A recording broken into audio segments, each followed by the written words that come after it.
Oi, pessoal. Bom, vamos para a aula 14 da apostila 3, que é predicação verbal. Relembrar, né? Isso é mais da matéria de sintaxe, na verdade. A gente estava estudando verbos, várias classificações, flexões, e aqui a gente vai ver um pouco até na parte de sintaxe. A predicação verbal diz respeito à situação em que alguns verbos necessitam ou não de complemento, para que seu sentido possa ser entendido. Então, é uma das matérias mais básicas de sintaxe. Então, a gente tem verbos intransitivos, transitivos e verbos de ligação, só relembrar. Quando é que os verbos são intransitivos? São aqueles cujo sentido não transitam para outro elemento, isto é, a informação se encerra nele. Verbos que não precisam de complemento, lembram? Verbos que são desse caso, fenômenos da natureza, nascer, morrer, viver, sorrir, crescer. Verbos transitivos, eles podem ser diretos, indiretos ou os dois. Verbo transitivo direto pede complemento que não seja iniciado por preposição. Até hoje, ultrajam a consciência de todos nós. Quem ultraja algo. Então, verbo que não pede preposição para chegar ao seu complemento. Transitivo indireto é quando o verbo pede um complemento com preposição. Configura-se a preposição, um pacto internacional que projeta avanços concretos. E nós temos verbos que podem pedir as duas formas, são verbos transitivos diretos e indiretos. Pedem dois complementos, um objeto direto e um objeto indireto. Então, um dos objetos se liga a ele sem preposição e o outro que se liga a ele com preposição. Assegurem. Quem assegura algo a alguém. Ele é VTDI. Então, assegurem aos cidadãos do mundo o direito de uma vida mais digna e justa. Verbos de ligação são aqueles cuja função é ligar o sujeito ao predicativo dele. Basicamente é isso, sempre lembrem. O verbo de ligação liga o sujeito ao predicativo dele.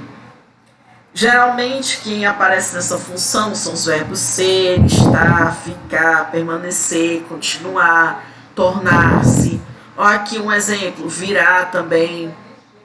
Um exemplo, o documento foi uma resposta aos horrores cometidos durante a Segunda Guerra Mundial. O verbo de ligação, ele não é o núcleo da oração. Quem vai ser o núcleo dessa oração? O predicativo. Tanto é que o nome desse predicado é um predicado nominal. Pronto. Curtíssima a aula, é só isso. Aí, aqui ele chama atenção para o paralelismo sintático dos verbos. É comum em algumas produções textuais ocorrer o que se chama de quebra do paralelismo sintático. Olha o exemplo. Até hoje, ultraja a consciência de todos nós, que defendemos, atuamos e ansiamos por um mundo amparado por justa liberdade.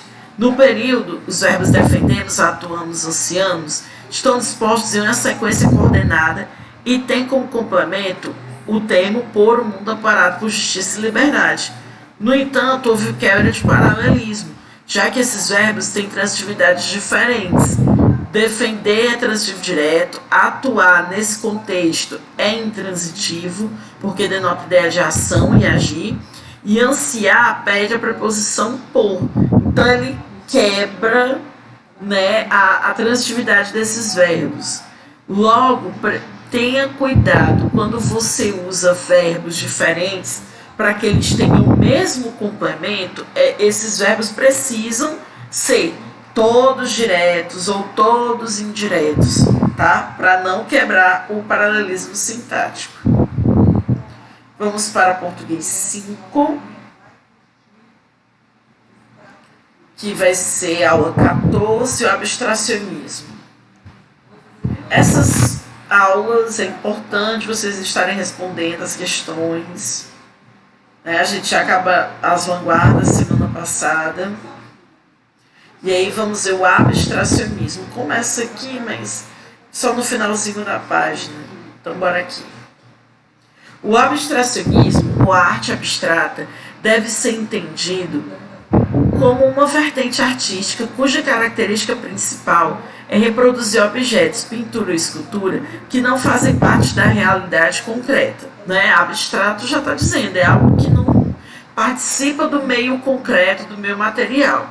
Nesse sentido, o artista abstrato promove uma sinergia entre as formas, a superfície de cores, os traços e as linhas, para construir uma imagem que foge ao sentido figurativo do objeto de arte. Ou seja, ele vai misturar coisas e vai além das formas padronizadas. Nesses termos, essa tendência constitui um tipo de vanguarda de arte, já que rejeita os padrões acadêmicos e busca uma forma de fazer arte cheia de inovação. Tendências abstratas: suprematismo.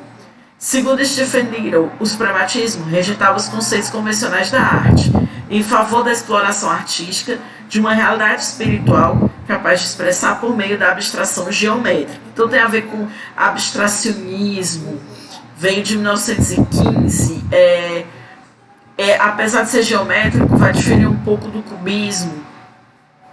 Temos o construtivismo russo, tendência artística utópica, oriunda das ideias da Revolução Russa, o que caracteriza como uma espécie de arte totalitária.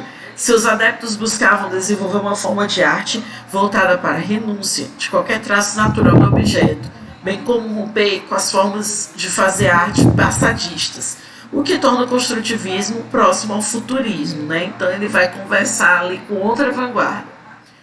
Alguns aspectos importantes desse construtivismo russo: movimento estético e político de vanguarda, iniciado na Rússia em 1919 com a Revolução Soviética, forte influência na arquitetura e na arte ocidental, movimento com tendência para arquitetura e design, arte inspirada pela máquina e pela industrialização, aí a conversa com o futurismo também, opção pela atividade coletiva em oposição ao individualismo, claro, né, todo o contexto ali da Rússia, socialismo. Os seus pioneiros foram Malevich e Rodchenko. O escultor mais importante foi Vladimir Tatlin. E neoplasticismo tem ligação profunda e indissolúvel com a produção artística de Piet Mondrian. Suas obras, baseadas em formas gradeadas, é bastante conhecida esse do Mondrian, buscam revelar a ordem espiritual ou temporal que margeia a aparência infinitamente variável do mundo. O termo neoplasticismo é também inseparável das ideias associadas em torno da revista de arte holandesa The Stijl, pois definia a abordagem do grupo, segundo a qual a colaboração estava limitada às 3 cores primárias, acrescidas de preto, branco e cinza. E a gente vê muito vermelho, azul e amarelo. E o neoplasticismo foi além da manifestação pictórica de telas, de pinturas de telas, já que alcançou adeptos em outras áreas, como a arquitetura, a movelaria, a moda. Eu já vi bastante referências na moda, né, que tem a foto das modelos na década de 60, com essas ilustrações. E por último, o expressionismo abstrato, que foi um movimento artístico com origem nos Estados Unidos, cujo auge foi atingido nas décadas posteriores à Segunda Guerra Mundial. Foi o primeiro movimento especificamente americano a atingir influência mundial, colocando Nova York no centro artístico, do mundo artístico, né? Que era uma posição que antes tinha sido de Paris. Por vezes é chamado também de Escola de Nova York. Esse tipo de expressionismo reúne um grande conjunto de partes de manifestações. Uma delas é o action painting, inclui as obras de pintores como Jackson Pollock, William de Kooning ou Franz Klein. Nas suas obras, bastante gestualistas, né, bastante movimento, digamos assim, a tinta era lançada diretamente na tela, através de gestos instintivos, onde o acaso aleatório determinava a evolução da pintura. A outra tendência é a color field, mais meditativa ou mística, integra os pintores Rothko e Gottlieb. Os artistas exploravam preferencialmente as qualidades tácteis e efeitos sensitivos da cor e produziram quadros abstratos utilizando poucos elementos. representados como limites indefinidos e relações cromáticas de grande sutileza. Pronto, e aí tem muita questão para vocês praticarem, responderem, se mantenham firmes.